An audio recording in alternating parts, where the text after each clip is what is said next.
जय हिंद दोस्तों। मैं बोला सर, आज काफी लंबे समय के पश्चात आप लोगों के समक्ष क्या हुआ हूँ, उपस्थित हुआ हूँ। तो आइए चलिए हम लोग शुरू करते हैं। हिंदी को किसको पढ़ेंगे आज से हम? हिंदी को। और हिंदी में भी किसको? हिंदी की व्याकरण को समझेंगे। किसको समझेंगे? हिंदी की व्याकरण को समझेंगे। और हिंदी की व्याकरण को समझेंगे हम तो किसको मूलतः लेकर के चलेंगे? नवोदय क्लास को। किसको लेकर के चलेंगे?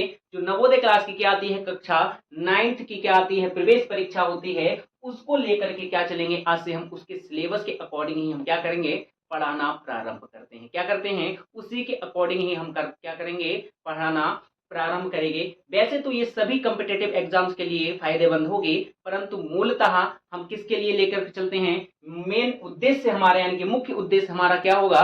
नवोदय विद्यालय की जो प्रवेश परीक्षा होगी उसको लेकर के चलते हैं। तो चलिए आज हमारी पहली वीडियो, आज हम क्या है, पहली वीडियो बनाएंगे। और पहली वीडियो की हम क्या करेंगे, इंट्रोडक्शन, यानी कि एक हिसाब से क्या देंगे, परिचय किसका? वर्णमाला का। क्या कराएंगे?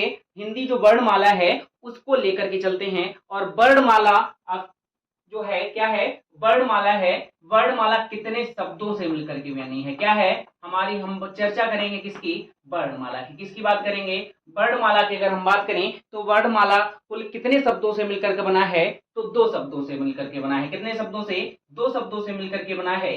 एक शब्द की अगर हम बात करें, किसकी? एक शब्द की अगर हम बात करें तो पहला शब्द हमारा कौन सा हो जाएगा? वर्ण हो जाएगा। क्या हो जाएगा? पहला शब्द हमारा वर्ण हो जाएगा। वहीं दूसरे शब्द की बात कर लें तो हमारा कौन सा शब्द हो जाएगा? माला हो जाएगा। यानी कि अगर हम पूछ लें कि वर्णमाला कैसा शब्द है, कैसा पूछ लें कि वर्णमाला हमारा कैसा शब्द है, तो वर्णमाला एक हमारा यौगिक शब्द है। कैसा शब्द है? वर्णमाला एक यौगिक शब्द है। कैसा शब्द है? एक यौगिक शब्द है। यौगिक शब्द की मतलब, अगर हम यौगिक शब्द की बात करें तो यौगिक शब्द किसे कहते हैं? वह शब्द जो किसी दो शब्दों से मिलकर बना हो। कैसा शब्द? ऐसा शब्द जो किन्हीं दो शब्दों से मिलकर के बना हो, उसको हम क्या कहते हैं? यौगिक शब्द कहते हैं। क्या कहते हैं? यौगिक शब्द कहते हैं। तो वर्णमाला कितने शब्दों से मिलकर बना है? दो शब्दों से बनकर बना है। एक कहते हैं वर्ण और दूसरा आधार है हमारा क्या? माला। वर्ण की अगर हम बात करें तो वर्ण का अर्थ क्या होता है? अक्षर। क्या होता है? वर्ण की बात करें तो वर्ण का मतलब होता है अक्षर। वहीं अगर हम माला की बात कर लें, किसकी बात करें? माला की बात कर लें तो माला का मतलब होता है क्रमबद्ध। क्या हो जाएगा?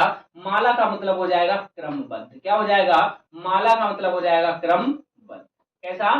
क्रमबद्ध। यानी कि अगर हम पूरे वर्णमाला शब्द की क्या देखें, शाब्दिक अर्थ की बात करें, किसकी बात करें? शाब्दिक अर्थ की अगर हम बात कर लें तो वर्णमाला के जो शाब्दिक अर्थ होगा, वर्णमाला का जो शाब्दिक अर्थ होगा, शाब्दिक अर्थ क्या हो जाएगा? यानी कि वर्णमाला का शाब्दिक अर्थ क्या हो जाएगा?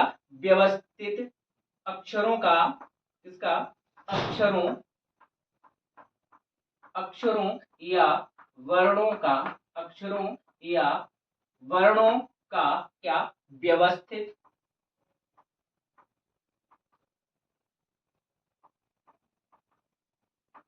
व्यवस्थित या इसी को हम कह सकते हैं क्रमबद्ध, व्यवस्थित या क्रमबद्ध क्या?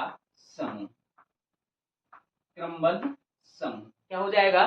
व्यवस्थित या अक्षरों या वर्णों का व्यवस्थित समूह। क्या हो जाएगा? व्यवस्थित या क्रमबद्ध समूह। इसी को हम कहते हैं क्या? वर्णमाला। इसी को हम क्या कहेंगे? वर्णमाला कहेंगे। सभी स्क्रीनशॉट ले लें। ले लिया? चलिए आगे चलते हैं। तो अब हमने बताया कि वर्णमाला कितने शब्दों से मिलकर बना है? दो शब्दों से। एक कौन सा हो जाएगा? वर्ण। दूसरा कौन सा होता है? माला। वर्ण का मतलब होता है अक्षर। अगर हम वहीं अक्षर या वर्ण की बात कर लें, किसकी? अक्षर की बात करें तो आ का अर्थ की अगर हम बात करें तो आ का अर्थ क्या हो जाएगा? आ का अर्थ हो जाएगा नहीं। आ का अर्थ क्या होगा? नहीं होगा।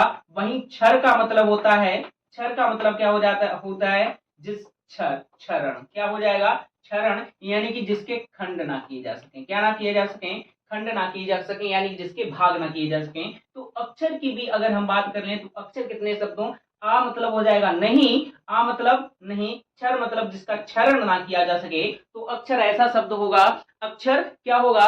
अक्षर एक ऐसा वर्ण है, एक अक्षर ऐसा है जिसका क्षरण नहीं किया जा सकता, या जिसके खंड खंड यानी कि जिसके भाग नहीं किया जा सकते।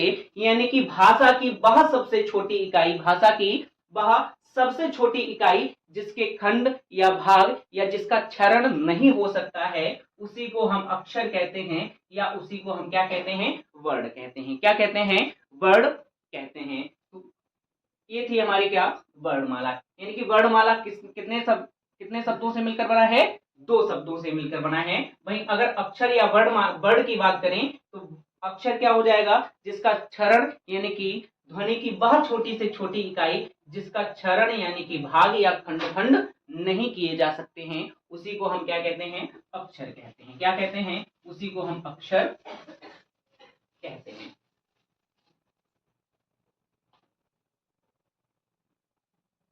आज के लिए इतना ही। आज हमने शुरू किया था एक मात्र परिचय के तौर पर कि इसका परिचय यानी कि शुरुआत कहाँ से होती है। मिलते हैं हम अपनी अगली वीडियो में, जहां से हम वर्णमाला को विस्तार रूप से क्या करेंगे, समझने का प्रयास करेंगे। जय हिंद।